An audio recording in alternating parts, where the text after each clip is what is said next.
I once found myself at the most expensive restaurant I had ever stepped into. My son locked eyes with me, his expression cold, and said, "Look at them staring. This is what being poor looks like. You're too broke to be sitting here. Don't do this. You don't belong here." The entire table went dead silent. I just stood there, clutching my old purse, wearing the only dress I owned, one I still had to patch up instead of replacing. His wife turned away, clearly mortified. One of the investors even let out a mocking, dismissive scoff. Then, Michael summoned the waiter and told him to move me to a small, isolated table near the kitchen door. In that single heartbeat, something deep inside me finally shattered. I didn't scream. I didn't cry. I simply reached into my purse, pulled out my phone, and made a call. "Harold," I said, my voice eerily calm. "It's time.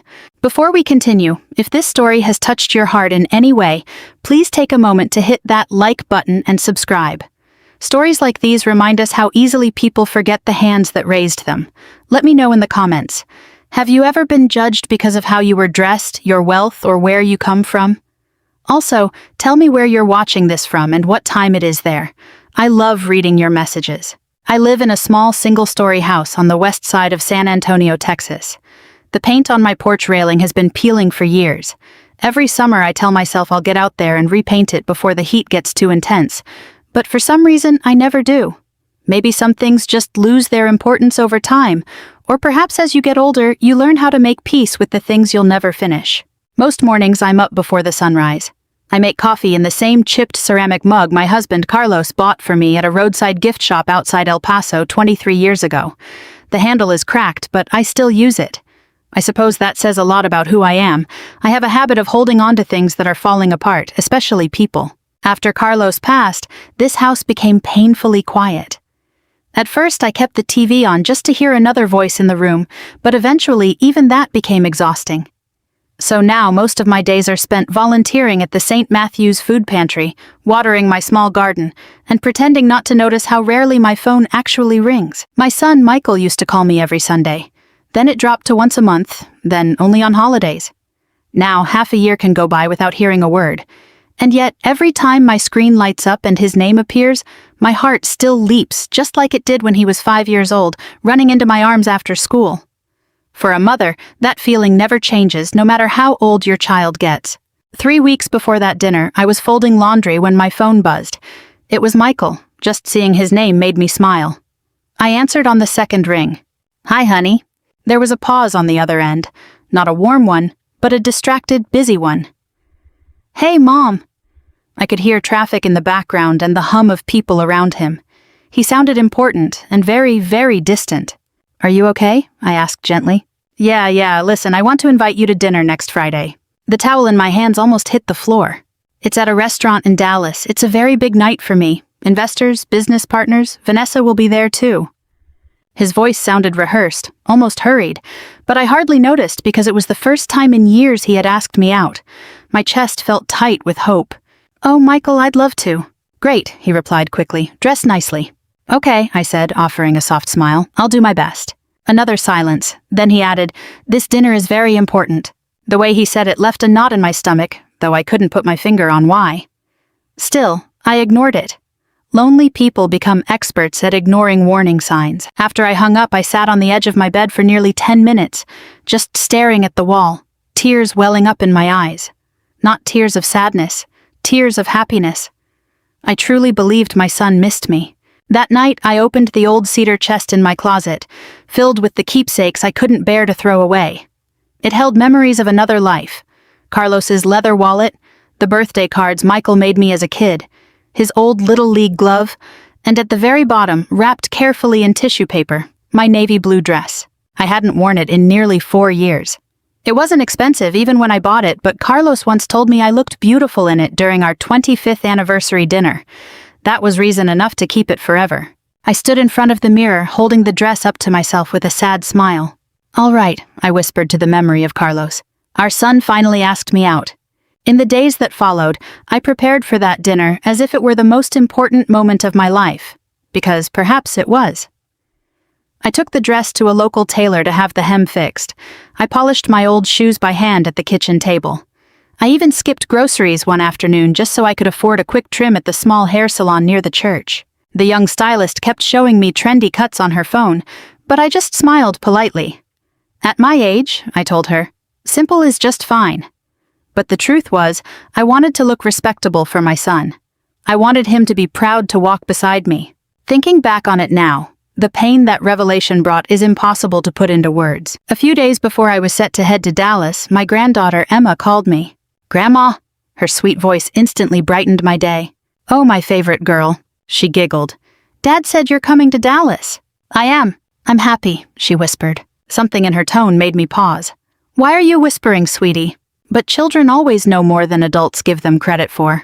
"Are you okay?" I asked. Another pause. Then she said quietly, "Grandma, don't let them make you feel small." My smile vanished. "What do you mean?" Before she could answer, I heard Vanessa's voice in the background. "Emma, go do your homework." A second later, the line went dead. I stared at my phone, uneasy. Since the moment Michael had invited me, this was the first time doubt had crept into my chest. Still, I pushed it away. A mother will always live on hope far longer than she will on logic. The morning of the dinner, I woke up before dawn. I stood in front of the bathroom mirror, carefully pinning my graying hair into the style Carlos always loved. Then I put on my navy dress and my small pearl earrings, the ones Carlos bought me when Michael graduated college. I remembered how proud we were that day. Carlos cried harder than I did. "One day," he told me afterward, "our son is going to achieve incredible things." He was right. Michael did achieve success. He became everything we dreamed for him, everything except kind. Before leaving the house, I took one last look at my small living room. The worn sofa, the faded curtains, the family photos on the shelf, especially the one of Michael at 10, missing his front teeth, holding my hand and beaming. Back then, he used to tell everyone I was his hero. I gently touched the frame, grabbed my purse, and headed for Dallas, still believing that beneath all those expensive suits and refined smiles, my little boy was somewhere waiting for me. I had no idea that by the end of the night my heart would be completely shattered in front of a room full of strangers. Dallas always felt too bright for someone like me, too polished, too expensive, too fast. As my bus pulled into the downtown station that evening, I gripped my purse nervously, watching the skyscrapers reflect the golden sunset. Men in tailored suits hurried along the sidewalks, and luxury cars glided silently through traffic, like scenes from a movie I could never afford the ticket to. I suddenly became hyper-aware of my shoes, the wrinkles on my hands, and the fact that my coat was nearly 10 years old. Still, I reminded myself why I was here. Michael invited me. That thought alone carried me through the knot of anxiety in my stomach. I took a cab to the restaurant. Even saying the name out loud made me nervous, as I'd practiced the pronunciation 3 times before stepping out of the car. The entrance looked more like a luxury hotel than a place to eat. Soaring glass doors, marble floors, and a water wall glowing in soft amber light. When I walked in, the hostess smiled politely, though I noticed her eyes flick down to my clothes before returning to her computer. "Do you have a reservation under a name?" she asked. "Michael Martinez." Her expression changed instantly. "Oh, of course." That surprised me. She suddenly stood straighter and gave a much brighter smile. "They're in the private dining area." As she led me through the restaurant, I could feel the eyes of wealthy couples sipping wine at elegant tables turned toward me. Crystal chandeliers sparkled overhead, and soft piano music drifted through the air. I felt completely out of place. The hostess stopped in front of a large private dining area partitioned off by glass walls. And there he was, my son. Michael stood in the center of the room, laughing confidently among a group of wealthy men in dark suits. As he shook hands with someone I'd seen on business interviews on TV, his expensive watch caught the light. For a moment, a surge of pride filled my chest so suddenly it almost hurt. That was my son, my little boy. Then Michael saw me, and his expression shifted. The smile vanished. Not because he was excited, but because he was uncomfortable. I saw it immediately. His gaze landed on my coat, my purse, my shoes. Then he forced a smile and walked toward me. "Mom," he muttered. I leaned in to hug him, but he only gave me a stiff side hug. "You made it." "Of course I did," I said warmly. "How could I miss this?" His attention flickered nervously toward the table behind him. "Right." I tried to ignore the strange tension in his voice. Just then, a woman with a glass of wine walked toward us. It was Vanessa. She wore a silver designer dress and looked beautiful. Her dark hair was perfectly styled, and diamonds glittered at her throat. Yet somehow, she still managed to look impatient. "Evelyn," she said with a shallow smile. "It's lovely to see you," I replied sincerely. She air-kissed the space beside my cheek, never actually touching me. "We didn't think you'd make the long drive from San Antonio." Michael chuckled awkwardly. "My mom's very stubborn." I offered a gentle smile. "That's true." But neither of them laughed with me. Before I could say anything else, a tall, silver-haired man approached the group. "Michael," he said confidently, "is this your mother?" Michael hesitated. It only lasted a second, but a mother notices those details every time. "Yes," he finally answered. "This is my mom, Evelyn." The man extended a hand warmly. "Richard Coleman, I've heard so much about you." The way he said it made me uneasy. I shook his hand politely. "I hope it was all good things." Richard chuckled. "Well, Michael says he came from very humble beginnings." Vanessa jumped in immediately. "Look how far he's come," she added proudly. I noticed her emphasis immediately. Not we, not family, but he. Michael guided me toward the table. "This dinner is very important," he whispered. "Just relax, okay?" The comment baffled me. I am relaxed. Good. The table was shockingly large, decorated with candles and white roses. Everyone sitting there looked wealthy, polished, and confident. Women with diamond bracelets, men discussing investments and resorts. These people probably spent more on one dinner than I did in 3 months of living. As I sat down carefully, the conversation slowed down just enough to be noticeable. I could feel them observing me, trying to figure out how I fit into Michael's perfect image. A woman smiled politely. "So, Evelyn, what do you do?" I had barely opened my mouth when Vanessa stepped in. "She mostly keeps busy with church activities and community volunteering, that sort of thing." The word "mostly" stung more than it should have. It was as if my entire life could be distilled into a single diminishing phrase. "I like helping people," I said softly. "That's so sweet," another woman replied with the same smile people use when talking to a child.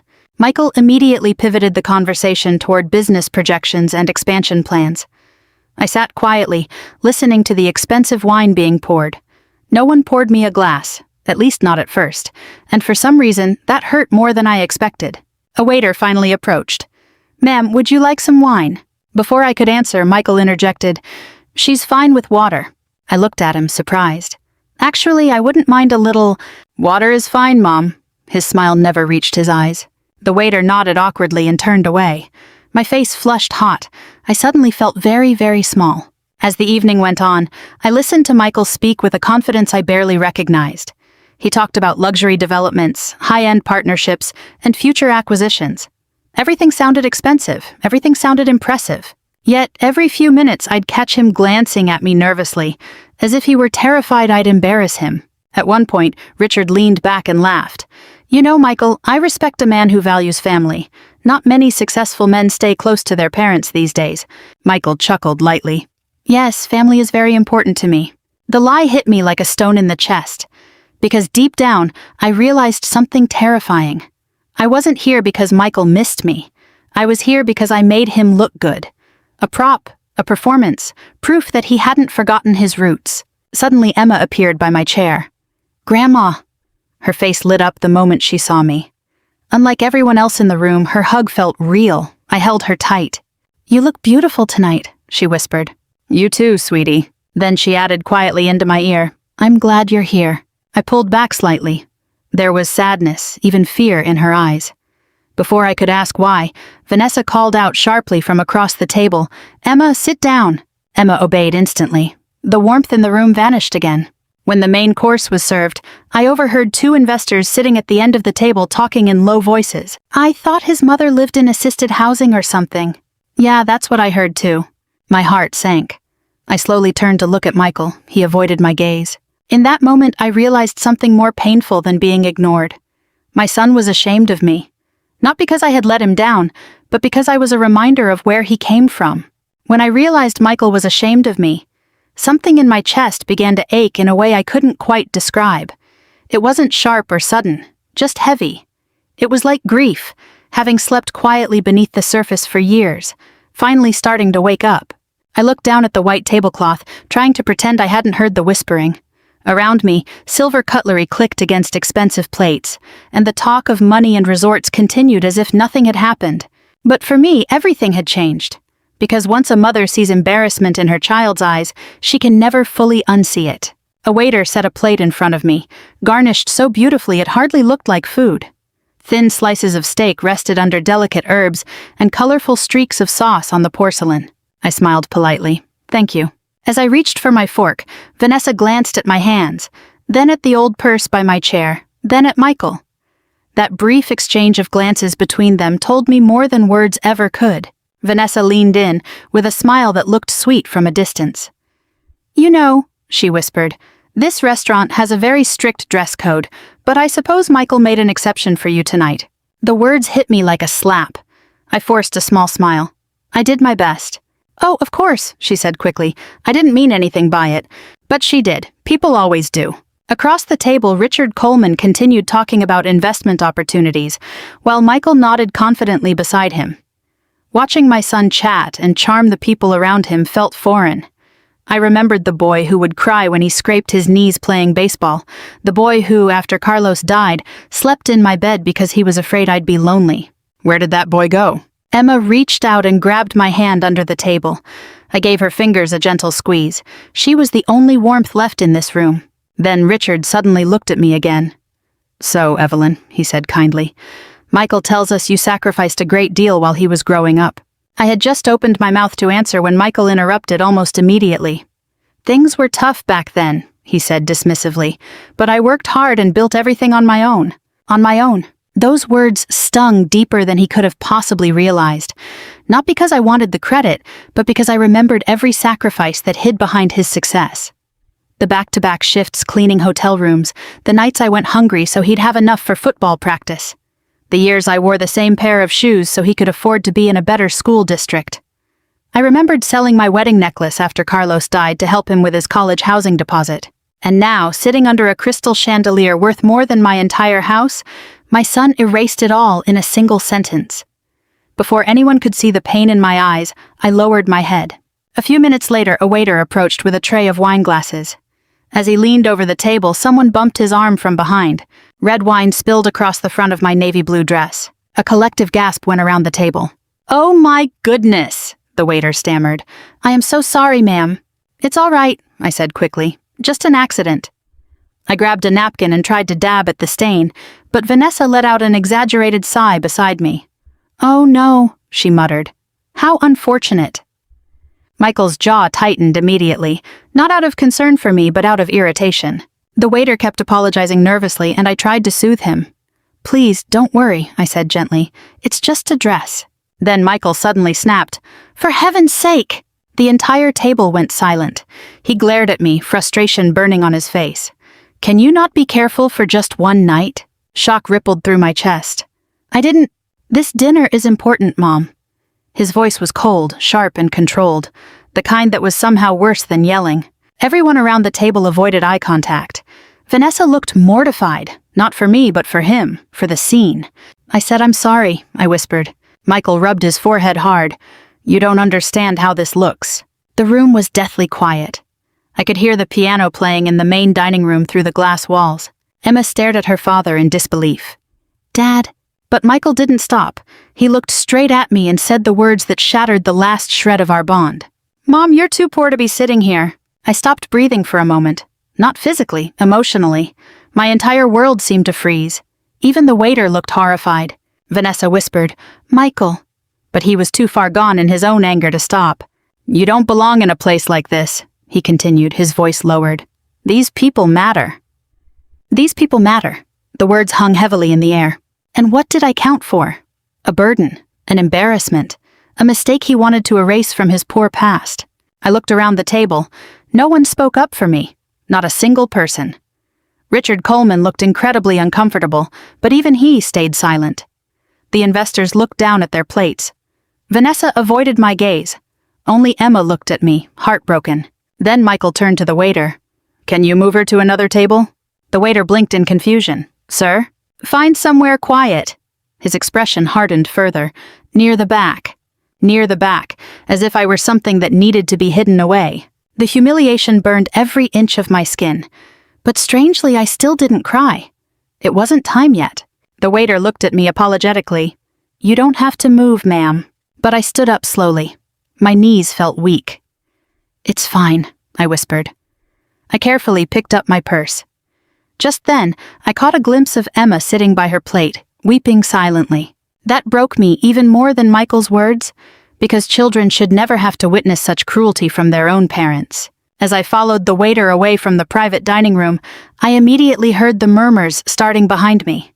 The wealthy always whisper when they feel uncomfortable. The small table near the kitchen was right by the swinging service door where staff hurried in and out with food trays. The smell of garlic and grease hung in this cramped corner. It was loud, hot, and tucked away, perfect for someone Michael didn't want to be seen with. I sat down slowly. For a few seconds I just stared at the hands in my lap. These were the hands that held him when he had a fever, that packed his school lunches, that had cracked from years of working with bleach and chemicals. And tonight, those same hands were trembling with humiliation. A single tear slid down my cheek. I wiped it away immediately. Then, I reached into my purse, pulled out my phone, and dialed a number I hadn't used in nearly 2 years. After one ring, a calm, elderly voice answered. "Harold Whitman." I closed my eyes for a brief moment. When I spoke, my voice sounded steadier than I felt. "Harold," I said calmly, "it's time." Silence. Then his tone changed instantly. "What happened?" I looked across the restaurant, through the glass walls, at my son sitting there, pretending I didn't exist. And that night, for the first time, my heartbreak began to turn into something else. Something colder and much, much stronger. "I'm ready now," I whispered. Harold didn't ask unnecessary questions. That was one of the reasons Carlos had trusted him for so many years. After my husband died, Harold Whitman became the only person in the world who knew all of Carlos's secrets. He handled the legal documents, the investments, the contracts, and the promises I'd spent decades protecting. Promises my own son knew nothing about. I pressed the phone to my ear, the noise from the kitchen door echoing around me. "What happened?" Harold repeated, his voice lowered now. I looked at the private dining area across the room. Through the glass, I could still see Michael laughing tensely with his investors, pretending the scene from a few minutes ago never happened, as if humiliating his own mother was just another small inconvenience to clean up before dessert. I swallowed hard. "He finally showed me exactly who he's become," I said low. Harold was silent for a moment, then let out a soft sigh. "I always feared this day would come." A tear slid down my cheek again, but my voice remained steady. "Me too." "Are you sure?" he asked cautiously. The question mattered, because once some things are set in motion, they are very difficult to undo. I closed my eyes. Images flooded my mind. 7-year-old Michael running into my arms after school, Michael crying at Carlos's funeral, Michael promising me he would always take care of his mom, and then tonight. "Mom, you're too poor to be sitting here." The words played on repeat in my chest like broken glass. "Yes," I said calmly, "I'm sure." Harold's tone instantly shifted into professional calm. "All right, give me 20 minutes. Then he hung up. I slowly lowered the phone, staring at the black screen in my shaking hands. For the first time all night, I noticed how exhausted I was. Not physically, but emotionally. It was like I had spent years pouring love into someone who no longer knew how to love back. A young waitress walked over to my small table nervously. "Ma'am," she asked softly. I looked up. "I'm so sorry for what happened earlier." Her kindness almost made me cry again. "That wasn't your fault," I said gently. She hesitated, then placed a clean napkin beside me. "I just want to say," she lowered her voice, "nobody should ever be treated like that." I offered a weak smile. "Thank you." Before she left, she glanced toward the private dining area and frowned slightly. "I think your granddaughter is trying to come over here." I turned my head and saw Emma trying to slip out of her chair, but Vanessa caught her wrist before she could move. Emma looked toward me, helpless. Vanessa whispered something harsh in her ear, then forced a smile for the investors. Emma sat back down, but her eyes stayed fixed on me the entire time. That hurt more than anything, because children will always remember moments like this. I looked away before the tears could come again. A few minutes later, Michael finally walked over to my table. His expression was tight and irritated, not guilty, not ashamed, just annoyed. "Mom," he whispered, his voice low, "what are you doing?" I blinked, confused. "I'm sitting where you told me to." He looked around nervously. "Can you not make this any worse?" A bitter pain spread through my chest. "Make it worse?" I looked down at the wine stain on my dress, then at my son. I hadn't realized humiliation came in degrees. His jaw tightened. You know what I mean? No, I replied softly. I don't think I do. Michael let out a hard breath and leaned in further. These people are considering a major partnership with me. Tonight is critical, and I can't. The question slipped out before I could stop myself. For a brief second, a flicker of emotion crossed his face. Guilt. But it vanished almost immediately. Mom, please, just don't make a scene. Make a scene. As if pain were an inconvenience. As if heartbreak were just bad timing.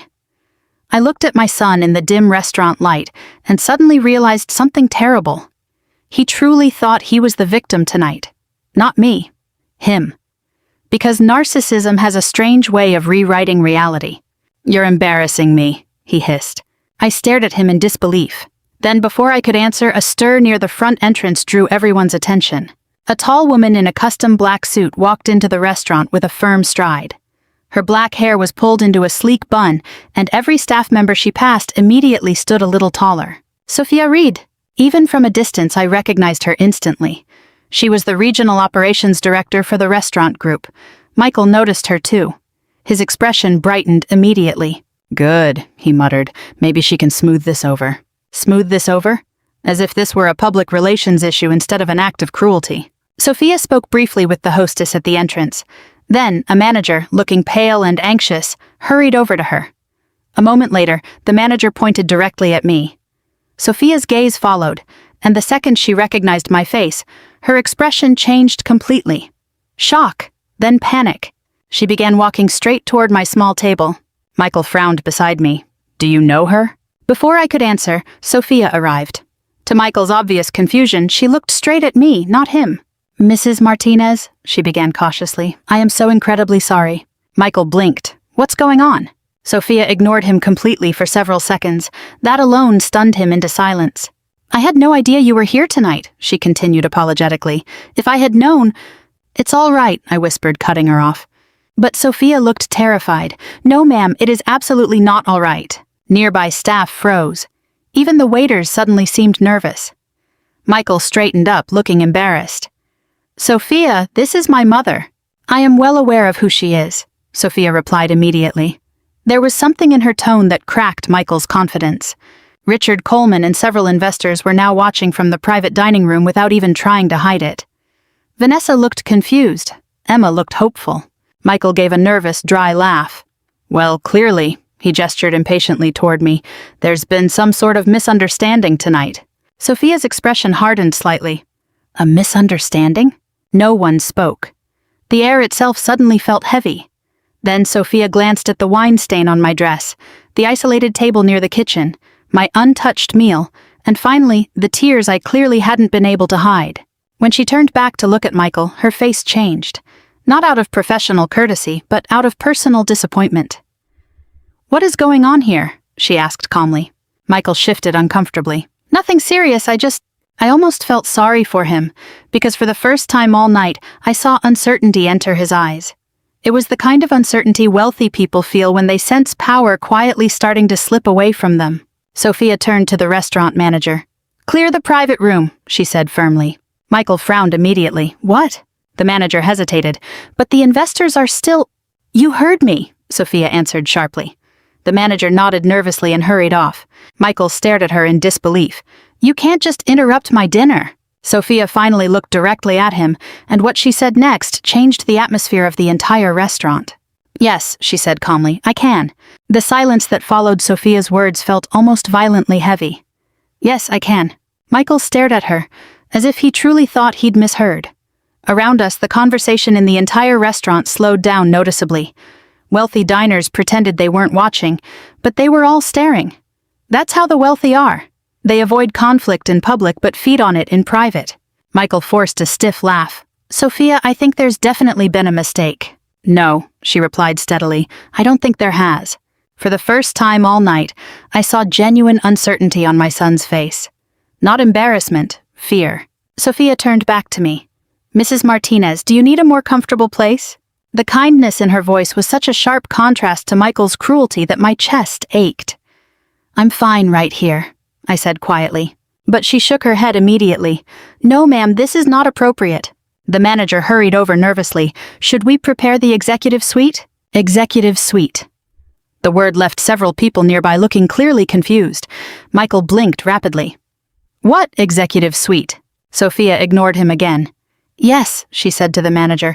Prepare it immediately. As staff rushed off to get ready, Michael took a step toward her. Sophia, he hissed. What the hell is going on? She finally looked straight at him, and there was no temperature left in her eyes. I think, she said cautiously, that is a question you should be asking your mother. Michael slowly turned his head to look at me. For a moment, nobody spoke. Not Vanessa, not Richard Coleman, not even Emma. The entire room seemed suspended in a tense atmosphere. Suddenly, against my will, memories began to come back like a tide. Not about tonight, but about years ago. The life Michael was trying so hard to erase. When he was a little boy, we lived in a small apartment above a laundromat in San Antonio. Every time the industrial machines downstairs started to spin, the walls would vibrate.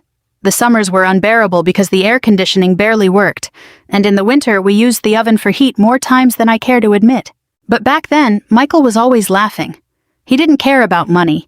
He cared about baseball cards, cartoons, and whether I'd tucked him in before bed. Carlos worked at a construction site during the day and cleaned office buildings at night. Sometimes he'd come home so tired he'd fall asleep at the kitchen table without even taking off his boots. But no matter how tired he was, he would always kiss my forehead first. Always. Then, on a rainy October afternoon, everything changed. Carlos collapsed while working. A heart attack. 47 years old. He was gone before I could even reach the hospital. I still remember the sound of Michael's scream when I told him the news. That sound never really leaves a mother's mind. After the funeral, life became survival. I cleaned hotel rooms by day, worked at a diner some nights, and cared for elderly patients on the weekends. I barely slept for 6 years. Some nights my hands bled from the harsh cleaning chemicals, but I would still pack Michael's school lunch before sunrise because I refused to let him feel like he was any different from the other kids. I wanted his dreams to reach beyond poverty. He did it. Perhaps he dreamed too big. Michael got a scholarship, graduated college, went into the hotel business, made connections, and learned how to talk, dress, and act like the wealthy. At first, I was proud. Then, things slowly changed. He stopped bringing friends home, stopped mentioning where he came from, and, unless absolutely necessary, stopped introducing me at company events. The first time he showed embarrassment toward me, he was 28. I remember it clearly. He had just started dating Vanessa. They came over for dinner, and I accidentally spoke Spanish to an elderly neighbor while taking out the trash. Later that night, Michael whispered to me, "Mom, maybe don't do that in front of Vanessa's family." At first I laughed because I thought he was joking. He wasn't. "Why?" I asked. He rubbed the back of his neck awkwardly. "They're just different." Different. Such a harmless word, yet it carried so much shame. That was only the beginning. After that, Michael became increasingly careful about how he integrated me into his world. He bought me better clothes once, not out of generosity, but because he said my wardrobe made me look older than I was. He tried to convince me to move to a retirement community far from the city center, not because it was safer, but because he didn't want his clients accidentally seeing where I lived. At first I made excuses for him. The stress, the pressure, the way success changes people. But deep down, I knew the truth. Michael hated poverty so much that he eventually started hating everything that reminded him of it, including me. But I still loved him because mothers are strange creatures. We keep watering a dead garden, hoping something will bloom again. "Mrs. Martinez?" Sophia's voice pulled me back to the present. I blinked rapidly. "Yes?" "The room is ready." I nodded slowly and stood up from the small kitchen table. But this time, the way the entire restaurant staff moved around me had changed. Waiters stepped aside respectfully. Managers straightened up nervously. Even the hostess from earlier looked pale. Michael noticed it all. "What is going on?" he hissed. Vanessa crossed her arms tightly. "You told me your mother was struggling to get by." The accusation in her voice made Michael immediately go on the defensive. "She is—" Sophia narrowed her eyes slightly. "No," she said calmly. "She isn't." Richard Coleman stood up from the private table now, curiosity outweighing his manners. "Well," he said cautiously, "I think someone needs to explain what this is about." Sophia looked to me first, silently asking for my permission. I hesitated, not because I feared the truth, but because once the truth enters a room, relationships rarely survive intact. Still, I gave a small nod. Sophia turned to look at Richard. Mrs. Evelyn Martinez, she said professionally, is the absolute majority shareholder of the Marquez Hotel Group. Dead silence. One of the investors even let out a disbelieving laugh. What? Michael stared at her, blank. No, he said immediately. That's impossible. But no one was looking at him anymore. They were all looking at me. Richard blinked several times. The Marquez Group owns this restaurant? Yes, Sophia replied. Vanessa's face had lost all color. Michael shook his head slowly. No, that can't be. I almost felt sorry for him, because for the first time in his adult life, my son realized something devastating. He had never truly known who his mother was. Sophia continued cautiously. For years, Mrs. Martinez has held controlling interest through a family trust structure. Michael turned to look at me, stunned. You own this place? His voice sounded smaller now, somehow almost like a child's. I met his gaze quietly. I own much more than just this place. The words hit him like a physical blow. Emma watched me with wide eyes, full of confusion and admiration. Grandma? I looked at her with a sad smile. Richard Coleman slowly loosened his tie. Well, he muttered, this dinner just got very interesting. But Michael wasn't listening anymore, because the cornerstone of his entire identity had just begun to crumble. Deep down, I think he already knew that something even worse was coming. After Sophia revealed the truth, the entire restaurant seemed to shift subtly. It wasn't a loud change, but a silent one, as if gravity itself had tilted. Moments ago, I was the pitiful old woman hidden by the kitchen door. Now the waiters stood taller when they looked at me. Managers whispered nervously into their headsets. The investors who had practically ignored my existence couldn't stop staring. Money changes the way people listen to you, even if the voice itself never changes. Michael looked pale, not embarrassed, but completely shaken. You're lying, he said to Sophia, though his voice lacked conviction. There's no way my mother owns controlling interest in Marquez Hotels. Sophia remained calm. I assure you, Mr. Martinez, I would never joke about a company's ownership structure. Vanessa slowly turned toward me. All the superiority on her face had vanished, replaced by confusion and fear. You never told us any of this, she whispered. I met her gaze evenly. You never asked. The silence that followed felt heavier than shouting. Richard Coleman stepped closer. His instincts as a businessman were fully awake now. Mrs. Martinez, he said cautiously, forgive my boldness, but if this is true, why were you living like that? I almost laughed at the question because the wealthy always ask the same thing. Why not spend the money, as if the only purpose of money is to be displayed? I clasped my hands in front of me calmly. Because I know what it's like to have nothing. Nobody spoke. Even Michael seemed stunned by the answer. The fact was simple. After growing up with practically nothing, wealth had never moved me the way it did others. Expensive things made Michael feel powerful, but they never made me feel safe. Only love ever did that. And sadly, love is the one thing money cannot buy back once it's lost. Sophia gestured toward the executive suite nearby. Mrs. Martinez, perhaps we should continue this conversation in private. Michael stepped forward immediately. Yes, he said quickly. Good idea. But Sophia stopped him with a single look. You weren't invited. The words fell like a slap. The investors exchanged uneasy glances. Vanessa gasped, and for the first time in years, I saw my son left speechless. Emma crept closer to me. Grandma, she whispered, are you okay? I stroked her cheek gently. I'll be fine. Unlike the adults in the room, Emma's concern had no agenda. That alone almost broke my heart. As Sophia led me toward the suite, I heard Richard call out to Michael behind us. Hold on, Richard said firmly. I think I need an explanation. Michael hissed, exasperated. This is a family matter. No, Richard replied. The moment ownership enters the conversation, it becomes a business matter. I didn't look back, but I heard the panic spreading beneath Michael's strained tone. Deep down, I realized a painful truth. My son wasn't afraid of hurting me. He was just afraid of losing his status. Inside the executive suite, everything looked different from the rest of the restaurant. The lights were softer, the chairs more luxurious. Private wine cabinets lined the walls. A modern crystal chandelier hung over a long, polished table, a light that probably cost more than my first apartment. Sophia pulled a chair out for me herself. The gesture made me slightly uncomfortable. You don't have to do that, I said. No, ma'am, she replied softly. I want to. As the door closed behind us, the noise of the restaurant faded. For the first time all night, there was quiet. Real quiet. Sophia sat across from me cautiously. I owe you an apology. You don't owe me anything. I should have known. There was genuine guilt in her voice. I shook my head gently. How could you have known? Still, she looked distressed. When Mr. Whitman called, I came as fast as I could. At the mention of Harold's name, I nodded slowly. He's probably on his way. Sophia hesitated, then spoke again. I never imagined Michael would treat you like that. Neither did I. At least, not that he'd be so blatant about it. I looked down at the wine stain on my dress, smoothing the fabric with my fingers. He's been ashamed of me for a long time, I admitted softly.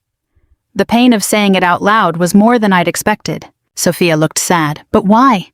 I almost laughed, because the answer was complex yet painfully simple. Michael spent his whole life trying to escape poverty, I said.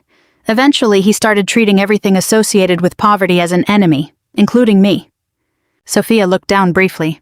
My father was the same way after he made it. I looked up. She gave a sad smile. He changed his accent, his way of dressing, even stopped talking to certain relatives. She paused. Sometimes people think success means erasing where they came from. Her words hung heavy between us because she understood.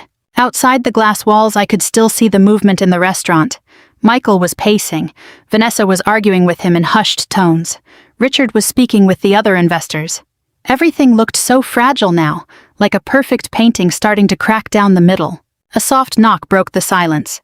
The door opened and Harold Whitman walked in. Even at 72, Harold carried himself with a sharp sense of dignity. Gray suit, perfect posture, and calm eyes that didn't miss a detail. As soon as he saw the stain on my dress, his expression darkened. Did he do this? I looked away. Harold let out a deep sigh. I once warned Carlos that this would happen one day. Hearing my husband's name tightened my chest. Harold stepped forward and kissed my forehead gently.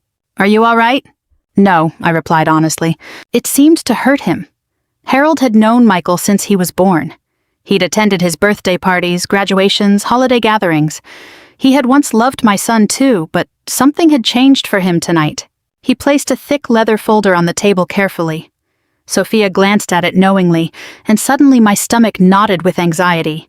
Because now things were getting real, irreversible. Harold sat beside me quietly. You still have time to walk away from all this, he whispered. I knew what he meant. I could leave tonight. Pretend none of this happened. Continue to protect Michael from consequences as I had before. Sometimes that's what mothers do. We confuse protection with love. But then I remembered the look on his face when he said those words. Mom, you're too poor to be sitting here. Not just anger, shame, as if I disgusted him. Suddenly something inside me settled. No, I whispered. Harold studied me, then nodded slowly. Very well. He opened the folder. Inside were legal documents, financial statements, ownership structures, trust agreements, the bedrock hidden beneath Michael's entire business empire. And he still had no idea how much of his life had been quietly built by the woman he had humiliated tonight. Sophia looked toward the door. They're asking to come in. Of course they were. Once money is involved, the wealthy always want an answer. Harold adjusted his glasses calmly. Well, he said softly, I think it's time your son finally understood the truth. For some reason, hearing those words made me feel afraid, almost as afraid as Michael was about to be. Because no matter what happened next, everything in our family would never be the same again. The knock on the suite door sounded strangely formal, like the start of a court hearing rather than a family conversation. Sophia looked at me one last time. Are you ready? No, not by a long shot. But I nodded, because some truths are too heavy to carry forever. Sophia opened the door. Michael walked in first. His expensive suit still looked perfect, but the confidence wrapped inside it had begun to crumble. Vanessa followed closely behind, arms crossed tightly. Then came Richard Coleman and two senior investors, their expressions shifting from entertained to concerned. Emma slipped into the room last quietly. She went straight to my side without hesitation. That almost made me cry again. Nobody spoke at first. Harold closed the leather folder in front of him calmly and removed his glasses. Michael paced between everyone impatiently. Can someone finally explain what is going on? His tone was irritable, not remorseful. Even now Harold answered before anyone else. What is happening now, he said calmly, is that you are about to learn what your father intended for you to understand. Only at the right time. Michael frowned. What does my dad have to do with this? At the mention of Carlos, the room seemed to grow even quieter. Because despite all the success Michael had achieved, beneath the surface, he still carried a deep wound. The loss of his father. Harold clasped his hands together carefully. Before Carlos Martinez passed away, he set up several investment structures designed to protect his family long-term. Michael let out a mocking scoff. My father was a construction worker. No, Harold corrected gently. Your father was a very brilliant man who happened to work as a construction worker. The distinction mattered. I saw Richard glance at Michael slightly. The wealthy respect brilliance, even when it's hidden. Harold opened the folder again and pushed a few documents across the polished tabletop. These are copies of the original partnership agreements your father signed 24 years ago. Michael barely looked at them. What partnership agreements? I closed my eyes briefly, memories flooding back. Late nights with Carlos sitting at our small kitchen table, surrounded by papers, numbers, calculators, and business plans. Back then, one of Carlos's closest friends was a chef named Alejandro Marquez. Alejandro dreamed of opening a small family restaurant but couldn't raise the capital because no one believed a Latino man from the working-class South Texas could build a successful restaurant brand, except for Carlos, who believed in him completely. So he invested almost all of our savings. At the time, I thought he was crazy. We were barely keeping our heads above water. But Carlos kept repeating the same phrase. People are always too quick to underestimate the quiet ones. After Carlos died, Alejandro continued to expand slowly. One restaurant became 3 became 10. Then came hotels, luxury partnerships, corporate acquisitions. Eventually, the Marquez Hotel Group became one of the fastest-growing hotel enterprises in the Southwest.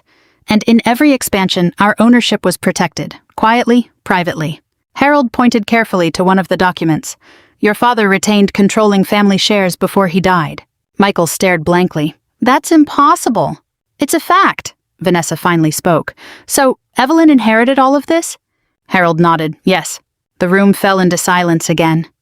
Michael laughed under his breath, a nervous sound. No, he muttered. No, this doesn't make sense. If my mother had this much money, why would she live like... He realized it too late, failing to catch himself. Like what? Like a pitiful, embarrassing old woman? Before anyone else could speak, I answered softly. Because your father and I knew what it felt like to go hungry. Michael looked at me, helpless. You could have lived anywhere, done anything. I already had everything I wanted. The words slipped out calmly, yet fell heavily. Because once my family truly had been enough for me. Harold pushed another document across the table.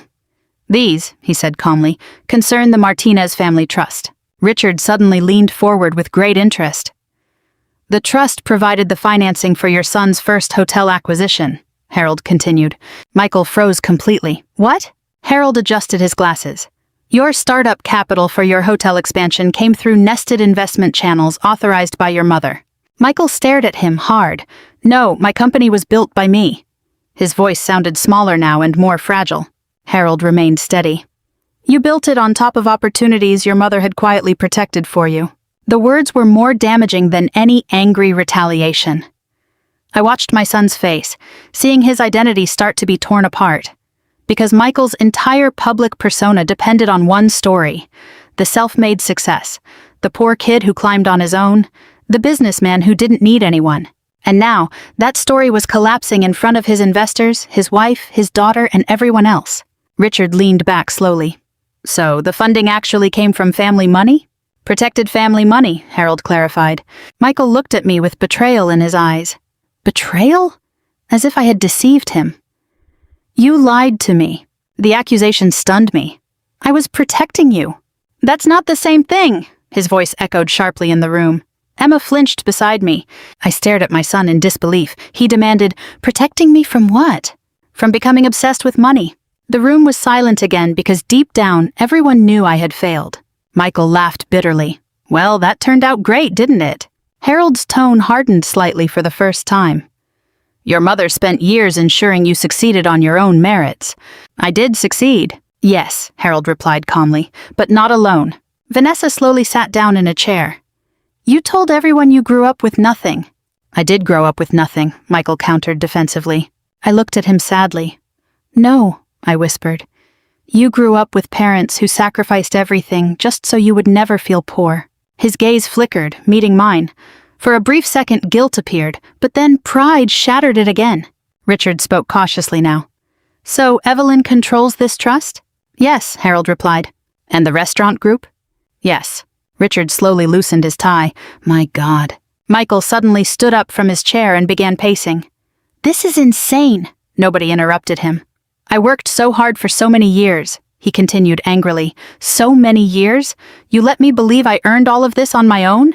You did earn it, I said softly, but you forgot who was carrying you when you weren't yet able to walk on your own. He stopped pacing, and for the first time all night, pain replaced the arrogance crossing his face. Real pain. I felt ashamed my whole childhood, he admitted under his breath. Do you know what it's like to watch rich kids laugh at your clothes, your house, your accent? My chest tightened because I suddenly understood. Not the cruel businessman, but the hurt little boy hiding underneath. I wished I could have given you more, I whispered. You made me feel weak. No, I replied sadly. It was the world that made you feel that way.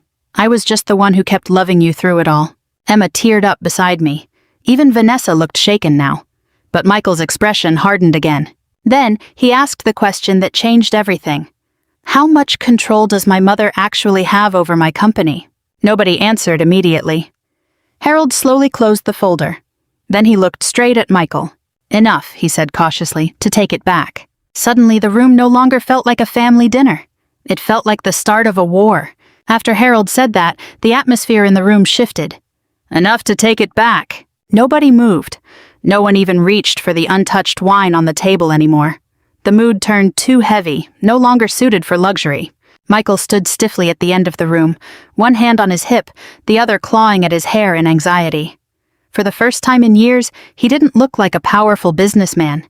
He looked like a frightened child trying to figure out why the ground beneath his feet had suddenly vanished. Vanessa was the first to speak. What exactly does that mean?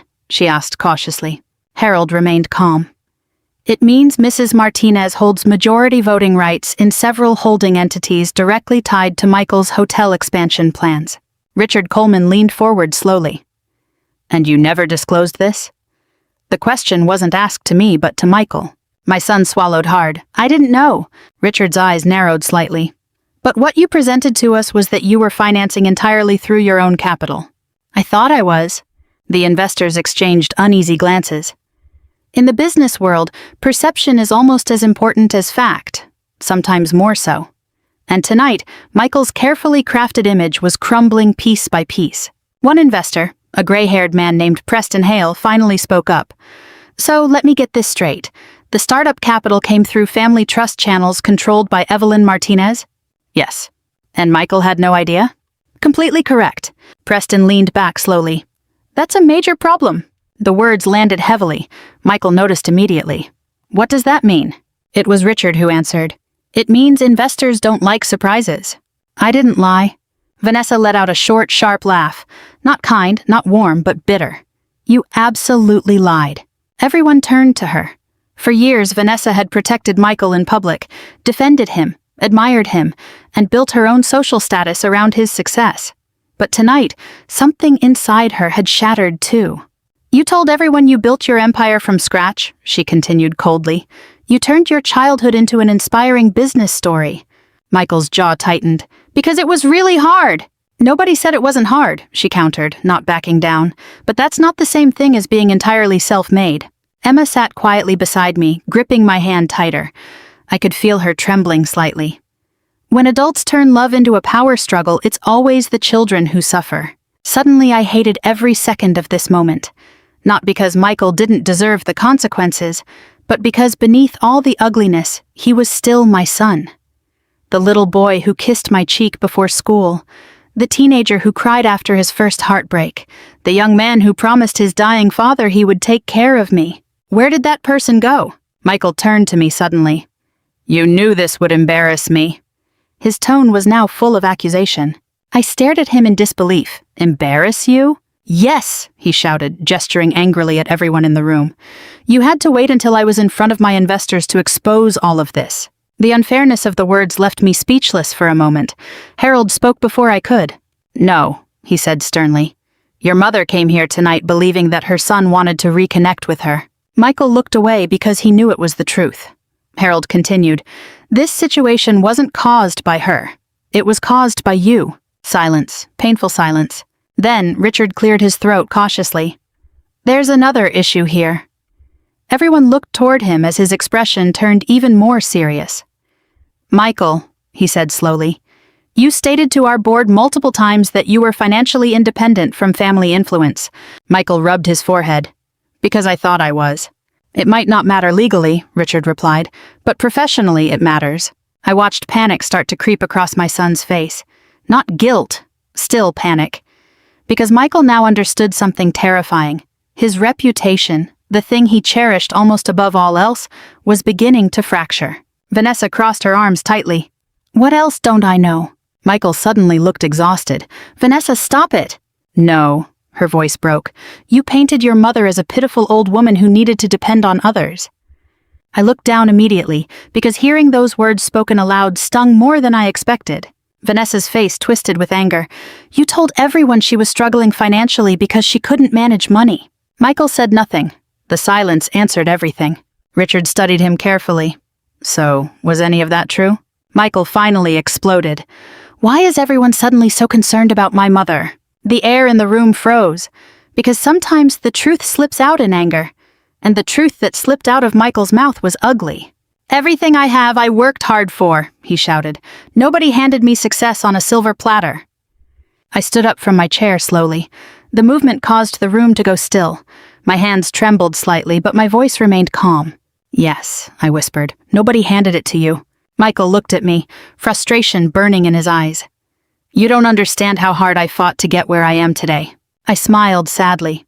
Oh, Michael. A pang of pain hit my chest. Every scar on your hands came from your effort to climb higher. I paused.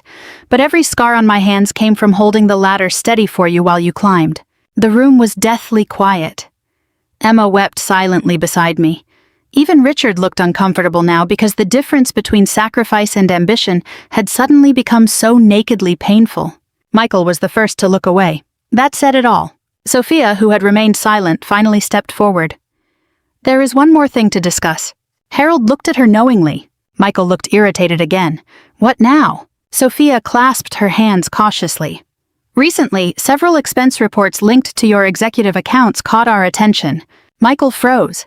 It was slight, but I noticed it. Harold noticed, too. What attention? Richard asked sharply. Sophia hesitated before answering. Luxury expenditures classified as hotel business expansion. Michael shook his head immediately. That's standard business practice. Private jet vacations? Sophia asked calmly. Michael's face turned ashen. Those were networking trips. Designer shopping reimbursed through vendor hospitality budgets? Vanessa slowly turned toward him. What? Michael looked cornered now. Everyone does it. Richard's expression became quite grim. No, he said coldly. Not everyone does it. The atmosphere in the room shifted again. This time it went from family conflict to business crisis. Harold slowly reopened the leather folder. There were additional documents inside that even I hadn't reviewed yet. My stomach tightened because I suddenly realized how much Harold had been monitoring behind the scenes. Michael noticed the folder too. For the first time all night, real fear entered his eyes. What's in there? He whispered. Harold adjusted his glasses. Some information. Michael stepped forward aggressively. What information? Harold didn't back down. This information becomes very important when someone confuses company funds with maintaining a personal image. Vanessa stared dead at her husband. Michael. But he wasn't looking at her anymore. His breathing had changed. It became shorter, faster, because deep down, he already knew what was coming next. And so did I. The worst part wasn't discovering that my son had become arrogant. It wasn't the humiliation, or even the cruelty. It was realizing how long he had spent building a life that depended entirely on external appearances, and how terrified he was of anyone seeing the truth underneath. Then Harold closed the folder calmly again, and with one sentence, pushed the night into an even darker abyss. There is a clause in the trust, he said softly, specifically set up for this situation. Michael looked up slowly. What situation? Harold's gaze locked onto him. When character becomes a liability. When character becomes a liability. Harold's words hung over the room like a dark cloud. Michael stared at him in disbelief. What does that even mean? Harold maintained a perfect calm, which somehow made everything feel worse. It means your father saw something clearly, long before you achieved your success. Michael crossed his arms defensively. What was that? Money exposes a person's true nature, Harold replied quietly. It doesn't change people, it only exposes them. After that, no one spoke. Not Vanessa, not Richard, not even Emma. Because deep down, everyone in the room was now asking the same question. What kind of person had Michael actually become? Harold slowly reopened the leather folder and took out a stack of thin papers, neatly clipped together. The Martinez family trust contains conduct protection clauses. Michael let out a sharp laugh. You've got to be kidding me. No. Harold pushed the papers across the table toward him. Your father insisted on adding these himself. Michael didn't even touch them. This is ridiculous. Actually, Richard muttered, it's very clever. Michael ignored him. Harold adjusted his glasses before continuing. The trust stipulates that if a primary beneficiary engages in financial misconduct, abuses company resources, or engages in behavior deemed damaging to the family reputation, control can be legally returned to the trust grantor. Michael stared blankly, then slowly turned his head to look at me. The trust holder is Mom. Yes, Harold replied. My stomach tightened. Even though I already knew the clauses existed, hearing them read aloud felt surreal. Carlos hadn't established them out of mistrust. He'd done it out of fear, the fear that success would one day consume our son. And now here we were. Michael finally grabbed the papers and scanned the first page. This is insane, he muttered. No, Harold corrected, it's legal. Vanessa leaned in. Financial misconduct? Her voice was small and cautious. Michael shook his head immediately. There is no misconduct. Sophia stepped forward calmly. That depends on how the board interprets the several expenditures currently under review. Michael glared at her. You've been auditing me? No, Sophia replied quietly. The finance department flagged the irregularities. Richard's expression turned grim. What irregularities? Michael rubbed his face in frustration. God, this is such a blown out of proportion mess. Harold calmly pulled another file from the folder. Private resort expenses booked as hotel PR costs. Michael looked away. Client relationship maintenance that was personal, luxury car leases through operating subsidiaries, brand representative fees, personal vacations categorized as executive development training. Michael's silence said everything. Vanessa stared at him. You used company money to go on vacation? It isn't illegal. That's not what I asked. Her voice trembled. For the first time all night, I saw real hurt in her eyes. Not because of the money, but because of the lies. Michael slammed the files onto the table. Everyone in business does this. Richard stood up sharply. No, he cut in sternly. Don't assume everyone does. The room went quiet again. I studied my son. His breathing had become shallow, agitated, desperate. Suddenly, I realized something heartbreaking. Michael still didn't understand why tonight mattered so much. He thought this was about money, about control, about face. But it wasn't. It was about dignity. My dignity, and perhaps buried beneath all of this, his own. Emma crept toward me. Grandma, she whispered, are they going to put Dad in jail? The innocence in her voice nearly broke me. I stroked her hand gently. No, sweetie. At least I hope not. Michael looked at me, fury burning in his eyes. Are you really going to do this? The accusation stung. Not because he was angry, but because even now he refused to face his own responsibility in everything that had happened. I stared at him quietly. You embarrassed me tonight. So now you're going to destroy my life? No. My voice trembled for the first time. You destroyed something tonight, Michael. You did that all on your own. For a fleeting second, emotion crossed his face again, but pride swallowed it almost instantly. He looked at Harold. So, what now? Is Mom going to take my company? No, Harold replied calmly. That company never fully belonged to you. The words cut deeper than anything else that evening. Michael recoiled involuntarily, because for a man whose entire identity was built around achievement, ownership mattered more than love. Vanessa stood up abruptly. I need to leave. She didn't wait for an answer, walking quickly toward the door. Emma watched her mother leave, looking torn. Go with her? I whispered gently, but Emma shook her head. No, she leaned in. I want to stay with you. That broke something inside me. Children instinctively move toward the people who make them feel safest. Tonight, that person was no longer Michael. Richard loosened his tie again and looked at Harold. If these clauses trigger, what happens on the operational level? Michael whipped his head around. You can't actually be considering this? Richard ignored him. Harold gave a professional answer. Suspension of executive management authority, pending a board review. Michael stared at him. This is ridiculous. Actually, Sophia replied calmly, given the financial concerns, it's probably unavoidable. That was when I saw it. The exact moment panic completely replaced the arrogance in my son. His face lost all its color. You can't do this to me. Harold clasped his hands. Michael, nobody wanted it to come to this. You think I wanted this? His voice was sharp and jagged. The polished mask of the businessman had finally shattered. I spent my entire life trying not to end up helpless, just like we were when I was a kid. The room froze. Pain had finally entered his anger. Real pain. He gestured at me, emotional. Do you think being poor is noble? It isn't. It's just humiliation. My chest tightened. I know. No, you don't. Suddenly, his eyes filled with tears. You didn't hear what people said about us. I stared at him in disbelief. Michael, I lived through that too. But you settled for it. The hurt from those words was deeper than everything else combined, because he still didn't understand. I never settled for poverty, I whispered. I was just willing to accept the life we had while we made it through together. Tears slid down his cheeks. Angry tears, broken tears.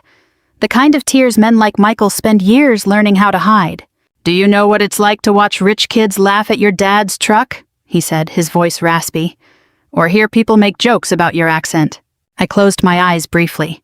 Because yes, I remembered all of it. Every cruel comment, every humiliation, every closed door. But I also remembered what Michael had forgotten. Love. We were never poor when it came to the things that actually mattered, I whispered. Michael laughed through his tears. That's easy to say when you're the one without ambition. The room went quiet. Even he seemed to realize it was too cruel, but it was too late. Emma looked at him terrified. Dad! I lowered my eyes. Strangely, those words hurt more than the insults in the restaurant because they came from the depth of his soul. Harold closed the folder quietly. I think one thing has been made very clear tonight. Michael wiped his face hard. What? Harold looked straight at him. Your father was afraid money would turn success into a sense of entitlement. Silence, then a soft voice, and he might have been right. Michael looked at me, truly looking at me for the first time all night. I think he finally saw the trauma in my eyes. Not anger, not vengeance, heartbreak. Somehow, that seemed to scare him more than losing the company. After Harold spoke his final words, no one spoke for several seconds. The silence felt cruel, exhausted, as if the room itself were tired of carrying so much disappointment. Michael stood motionless by the table, pale, his eyes red from anger and humiliation. For the first time all night, he didn't look powerful. He looked lost. Richard Coleman gathered his files slowly and stood up. I think we should pause all discussions regarding expansion agreements until the situation is properly reviewed. Michael looked up immediately. Richard, this isn't just a family dispute anymore.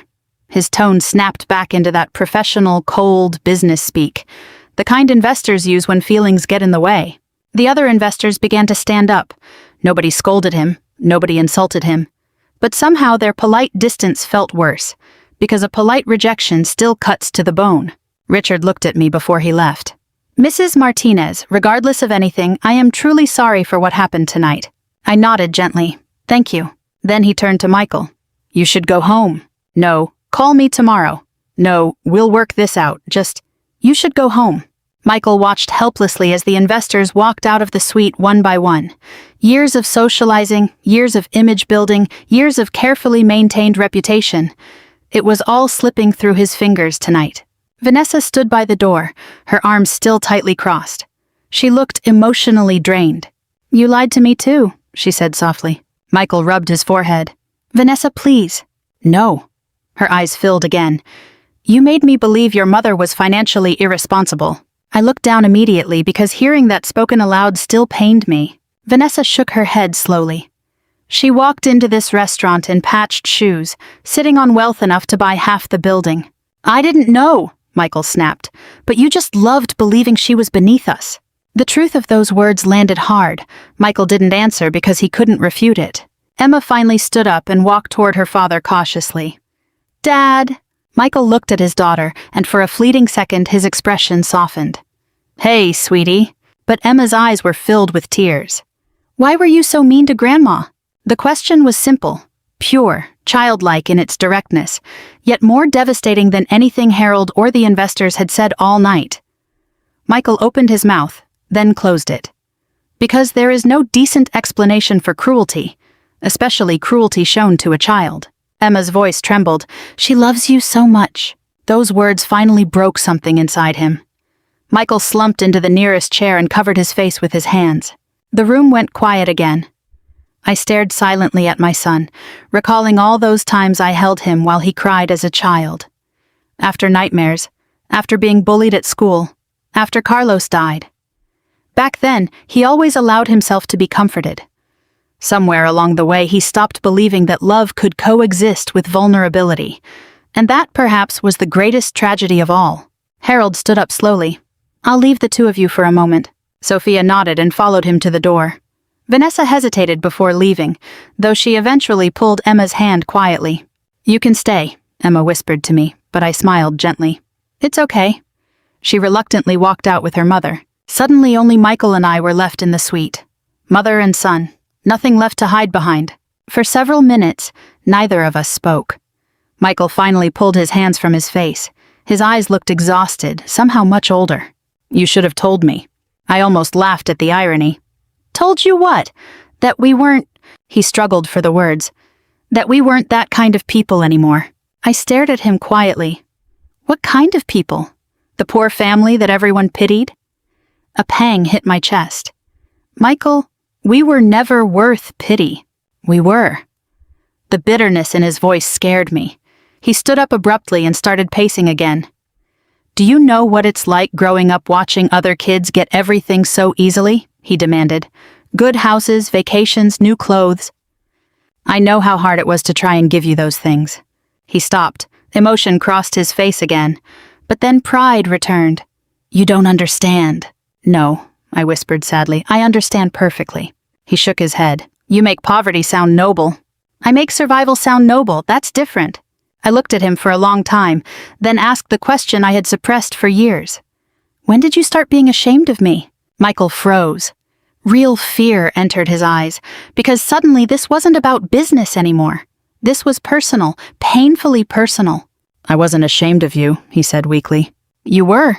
He looked away, and that silence became his confession. Tears filled my eyes again, though I tried to hold them back. I spent years thinking, maybe I talk too much, maybe I'm dressed wrong. Maybe I embarrassed you without even knowing it. "Mom," but tonight, my voice choked up, "tonight you looked at me like I was something dirty." The pain on his face deepened. Good. Maybe he finally felt a fraction of what I had carried all those years. "I didn't mean it like that." "Then how did you mean it?" He had no answer, because cruelty rarely survives honest scrutiny. Michael sat down slowly, looking smaller than I'd ever seen him. He swallowed hard. "I tried so hard to build another life. I wanted you to be proud of me. I didn't want anyone to see where I came from." There it was. Finally, the truth. No dressing, no corporate speak, just naked ugliness and honesty. I closed my eyes briefly. "When your father was on his deathbed," I whispered, "his biggest fear wasn't poverty." Michael looked up slowly. "It was losing you." The room grew unnaturally still. "He was worried that success would harden your heart." Michael's jaw tightened. "Do you think I'm hard-hearted?" "No," I looked at him sadly. "I think you were just afraid of the kind of love that didn't elevate your status." The words hit him hard. I saw it, because deep down he knew it was true. All those years he'd been pushing me away. He called it ambition, but it was actually fear. Fear of being the little boy from the barrio again. Fear of exposing vulnerability. Fear of being mediocre. Michael suddenly looked exhausted beyond measure. "What now?" The question sounded almost like a child's. I stared at my son. Despite everything, despite the humiliation, despite being treated with such cruelty, a part of me still wanted to protect him. That's the most terrifying thing about motherhood. Love doesn't disappear just because someone hurts you. Sometimes the fact that it's still there just makes it hurt more. "I don't know," I answered honestly. Michael looked down at the table. Then, in a voice so low I could barely hear him, he whispered, "I didn't think tonight would end this way." Neither did I. Because when I left San Antonio that morning, I thought my son was taking me out for dinner. I never imagined I was actually attending the funeral of our relationship. When Michael and I walked out of the executive suite, the restaurant no longer felt glamorous. It felt stripped of all its artifice, the polished luxury stripped away to reveal something cold underneath. The investors were gone. Most guests had returned to their dinners, but I could still feel curious gazes following us across the room. The wealthy always pretend they aren't looking, but they never miss a public shuffle of power. Michael walked beside me in silence. It wasn't his usual confident silence. This one was heavy, humiliated, defeated. Vanessa stood at the entrance, holding Emma's hand. Her makeup was still perfect, but her eyes were swollen from crying. I never imagined seeing Vanessa Martinez look unsure of anything. As soon as she saw Michael, she straightened up. "What did Harold say?" Michael didn't answer immediately. "How do you summarize the collapse of your identity in a sentence?" Finally, he muttered, "The board is reviewing everything." Vanessa closed her eyes briefly. "And the investors?" He looked away. That said it all. Emma crept toward me again. "Grandma, are you leaving?" I touched her hair gently. "Soon. Can I come see you this weekend?" Before I could answer, Vanessa spoke up unexpectedly. "Yes," she said softly. "I think that would be nice." Michael's head snapped up. Vanessa ignored him. Then she looked straight at me. "I owe you an apology."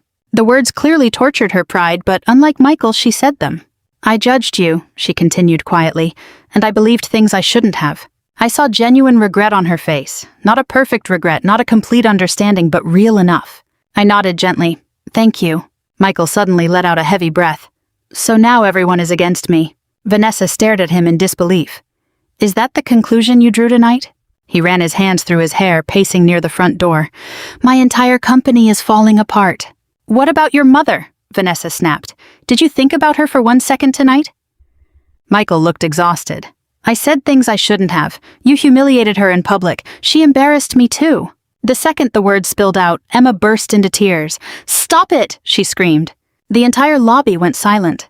Emma looked at her father, heartbroken. "She's your mom." The words were more powerful than any shouting. Michael looked stunned. Not because Emma was wrong, but because children have a way of tearing off adult facades to hit the truth in the most cruel, direct way. Vanessa immediately pulled Emma into her arm protectively. "Okay, sweetie, let's go." But Emma shook her head stubbornly. "No." Her eyes stayed fixed on Michael. "You made Grandma cry?" Michael opened his mouth, then closed it because he had no excuses left. None. In that moment, I realized something painful. This night would stay in Emma's memory forever. Long after the business meetings were over, long after the financial consequences settled. Children remember the moments when love fails in public. And tonight, Michael failed spectacularly. Harold walked up behind us quietly, the leather folder tucked under his arm. "The car is waiting outside, Evelyn." I nodded. Part of me was desperate to go home, to leave Dallas, to crawl back to my quiet little house where nothing glamorous happened and no one looked at me with disappointment. But the other part couldn't stop staring at my son. Despite everything, he still looked shattered. Sophia walked up next. "Michael." He looked up, tired. "The board is meeting on Monday morning." His face tightened. "That soon?" "Yes." Michael gave a bitter chuckle. "Of course." Sophia's voice softened slightly. "I tried to delay the meeting." That surprised him. It surprised me too. Michael looked at her, confused. "Why?" "Because despite everything that happened tonight," she paused cautiously, "I remember the person you used to be." Something in his expression cracked again. Suddenly, I realized something important. I wasn't the only one saddened by what Michael had become. Everyone who knew him before his success was probably mourning him too. Michael slumped against the wall near the entrance. "I can fix this." But no one answered. Because deep down, we all understood the truth. This was no longer just about numbers, investors, or expense reports. It was about character, trust, and love. And those things cannot be recovered as quickly as stock values.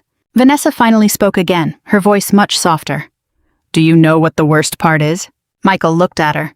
"You even made me believe you were ashamed because of poverty." His jaw tightened. "I was." "No." Her eyes filled again. "You were ashamed of the people who loved you when you had nothing." The truth of the words seemed to hit him physically. Good. Maybe the pain finally reached the places protected too long by pride. Emma let go of Vanessa's hand and walked toward Michael cautiously. For a fleeting second, he looked hopeful, as if she were coming to comfort him. Instead, she asked softly, "If Grandma was poor, would you have talked to her like that tonight?" Michael froze completely. No one moved, no one even breathed, because sometimes the questions children ask are the ones adults spend years trying to escape. Michael stared at his daughter, helpless, and once again he had no words. Emma's eyes filled again. "That's what scares me." Then she walked back to me quietly. I instinctively wrapped my arm around her shoulder. Michael looked shattered now, truly broken.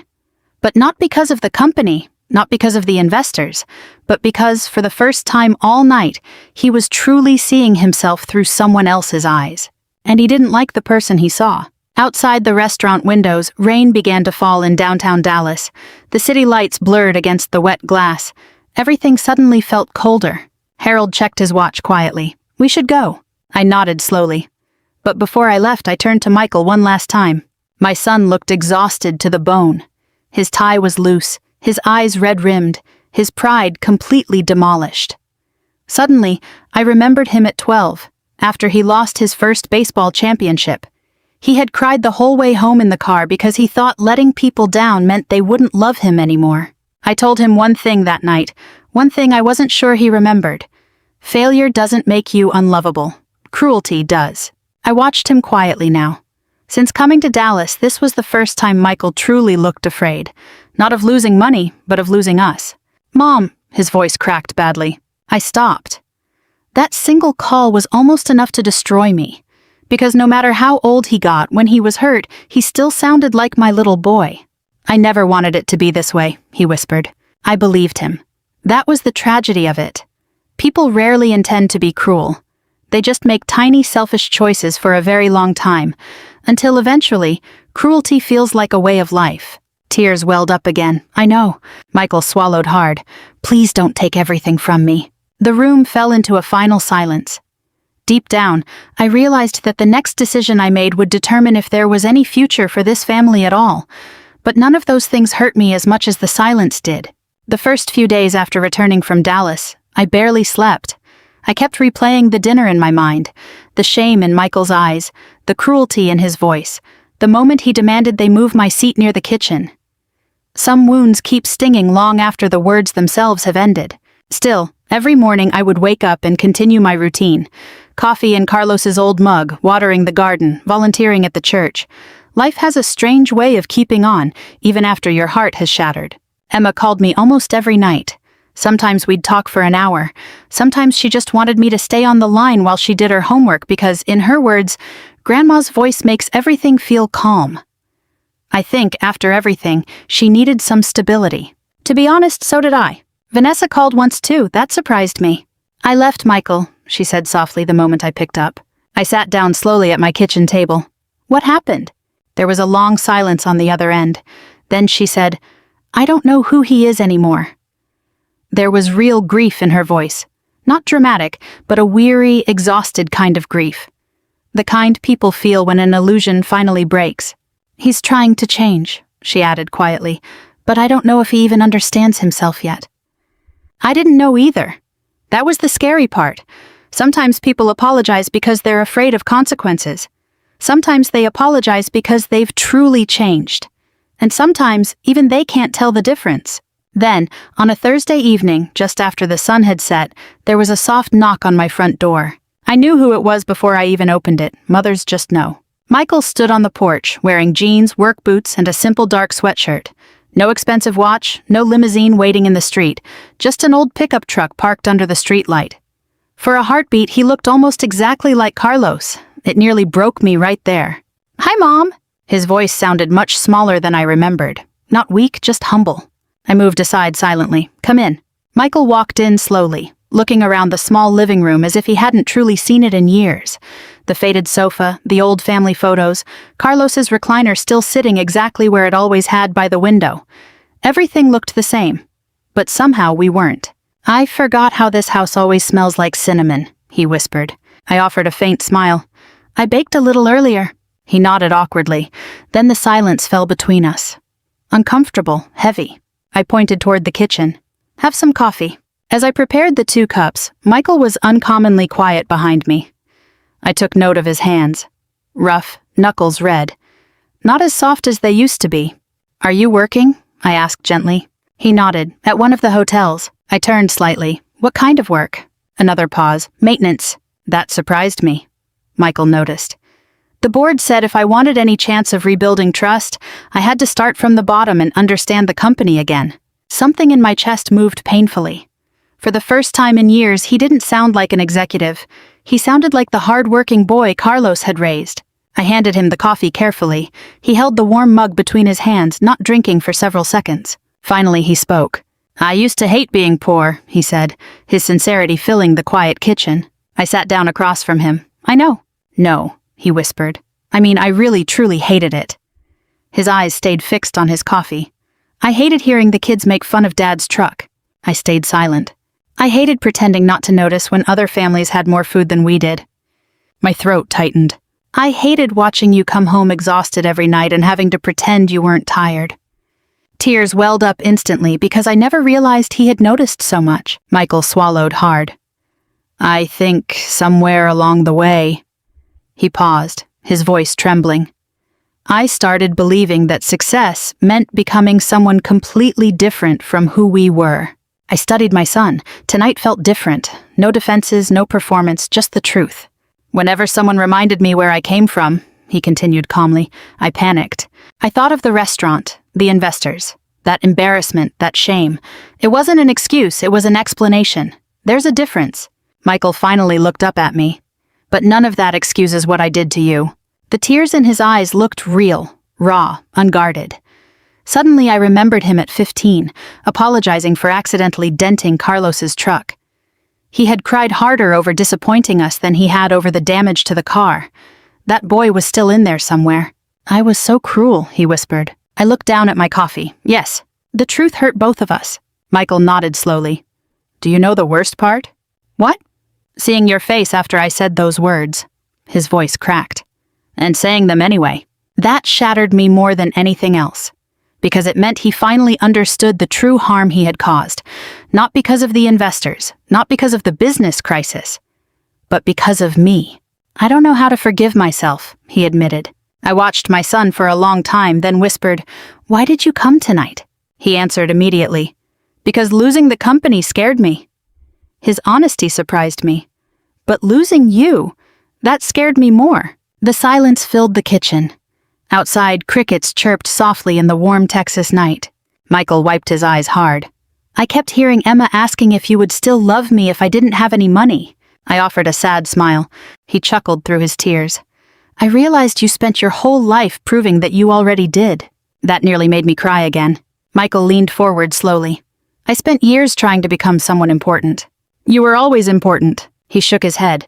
No, I just became someone impressive. That's not the same thing. The wisdom in those words sounded like it had been bought at a very high price. For a few seconds, we just sat together. Not fixed, not healed, but honest. Finally, Michael reached into his pocket and took out a small object, a folded photo. He pushed it across the table toward me. I opened it carefully. It was an old photo of Carlos and me standing beside Michael at his college graduation. All three of us were laughing, young, hopeful, whole. I found it in my office drawer yesterday, Michael whispered, and I realized something. I looked up at him. My whole life, his eyes filled again, I was trying to be successful enough to stop feeling ashamed. He paused. But Dad never acted ashamed, not even once. No, Carlos never did. Even in our hardest years, he carried himself with a dignity no one could steal. I reached out slowly across the table and took my son's trembling hand. I don't know if trust can be fully restored overnight, I whispered honestly. Michael nodded. I know, but I believe people can change when they finally start telling the truth to themselves. As tears slid down his cheeks, he closed his eyes briefly. Then, for the first time in so many years, my son cried in front of me without hiding it. And this time, I held him the way I did when he was little. Not because he deserved forgiveness instantly, but because healing has to start somewhere. 6 months later, my dining table was full again. Not with investors, not with wealthy strangers pretending to admire each other. Family. Real family. The kind that sits too close, passes dishes twice, interrupts stories, and laughs too loudly. The kind we almost lost. I stood in the kitchen finishing the last tray of enchiladas as Emma's laughter echoed through the house. The warm sunset streamed through the curtains Carlos had picked out years ago, bathing the room in gold. For the first time in a very long time, my home felt alive again. "Grandma!" Emma shouted from the living room. "Dad burned the garlic bread." "I did not," Michael argued immediately. "You totally did." I smiled to myself. Somehow hearing them bicker felt healing. As I carried the food into the dining room, Michael stood up immediately to help. Not because guests were watching, not because he needed to keep up appearances, just because he noticed I was carrying too much. That small change meant everything. "Careful," he said softly, taking the heavier tray from my hands. Our eyes met briefly. There was still sadness in his gaze sometimes, still regret. Those things wouldn't vanish overnight. But there was humility now, and humility changes a person. A few minutes later, Vanessa arrived with dessert from the corner bakery. Her relationship with Michael was still complicated. They had started therapy together, trying to rebuild trust. It wasn't perfect, but it was earnest. That mattered more. "It smells amazing in here," she said as she walked in. "You say that every time before eating 3 portions, Emma teased. Vanessa laughed. It felt like the first time she had really laughed in months. "I learned it from your grandmother." I rolled my eyes playfully. "Don't blame your bad habits on me." The warmth in the room still surprised me sometimes, because only 6 months ago, I truly thought our family was too broken to fix. But when people finally stop lying to themselves, the shape of the pain changes. During these 6 months, Michael worked at the hotel under strict supervision from the board. Maintenance crews, front desk training, housekeeping teams, vendor coordination. No executive office, no luxury perks, no special treatment. At first, he hated it. I could hear the frustration in his voice every time we talked on the phone. But slowly something shifted. One night, he called me after fixing a plumbing issue at an employee dorm. "Do you know something strange?" he asked. "What?" I never knew the names of these workers before. The word stayed with me for days, because a sense of entitlement slowly blinds people. It teaches them to see service, not humanity. And humility restores a person's sight. The board eventually allowed Michael back into limited operations. Not because I asked, but because several department managers reported privately that he had changed. "He listens now," Sophia told me over coffee one afternoon. The surprise in her voice made me smile gently. He used to walk through the hotel like he was inspecting machinery. Now he actually talks to people. I thought about that often. Sometimes growth doesn't happen in dramatic ways. Sometimes it's in the smaller things. Patience, listening, kindness to people who can't do anything for you. Those are the real markers. Tonight, as everyone sat around my old table, I studied Michael from across the room. He looked different now. Not poorer, just lighter, no longer so obsessed with proving himself. Emma sat beside him sharing school gossip, and Vanessa was helping set the table.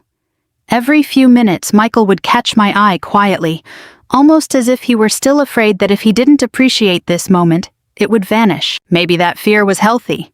Some lessons are meant to stay with us forever. "All right," Emma announced dramatically. "Family rule tonight, no talking about work." "Agreed," Vanessa chimed in immediately. Michael raised his hands in surrender.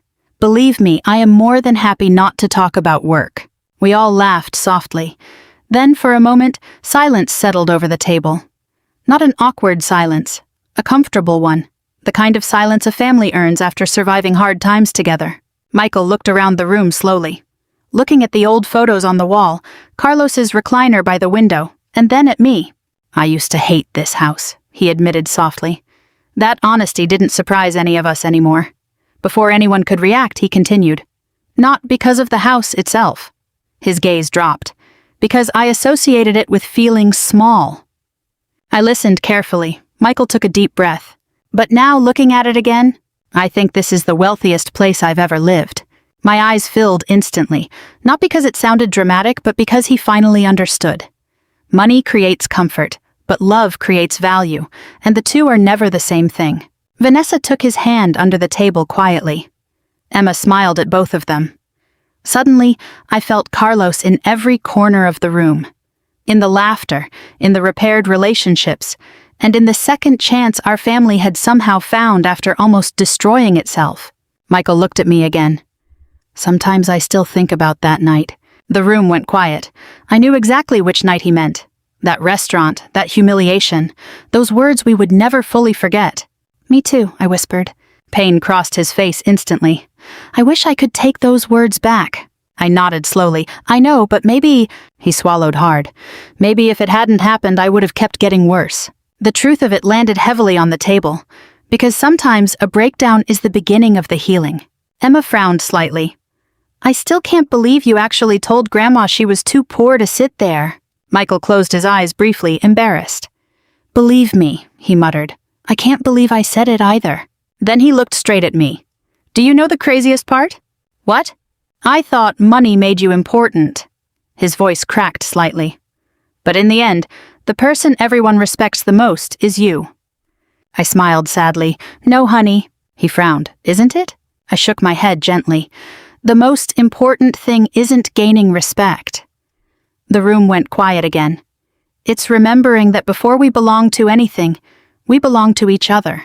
Michael stared at me for several seconds, then nodded slowly. For the first time in so many years, I saw peace in my son's eyes. Not hunger. Not a hunger for success, or a hunger for validation. Just pure peace. Outside, the Texas sky darkened as night fell, and the laughter slowly returned to the room around us. No crystal chandeliers, no investors, no luxury restaurant, just an old table, surrounded by people who finally learned how to love each other sincerely again. Somehow that felt much richer than anything money could ever buy. If this story touched your heart, please don't forget to like and subscribe. Stories like these remind us how easily we can lose sight of what truly matters, until life forces us to stop and re-examine it. I really want to hear your thoughts now. Do you think Evelyn was right to forgive Michael? Could you forgive someone who humiliated you like that in public? Please share your thoughts and experiences in the comments below. I read every single one. Before you go, tell me where you're watching this from and what time it is there.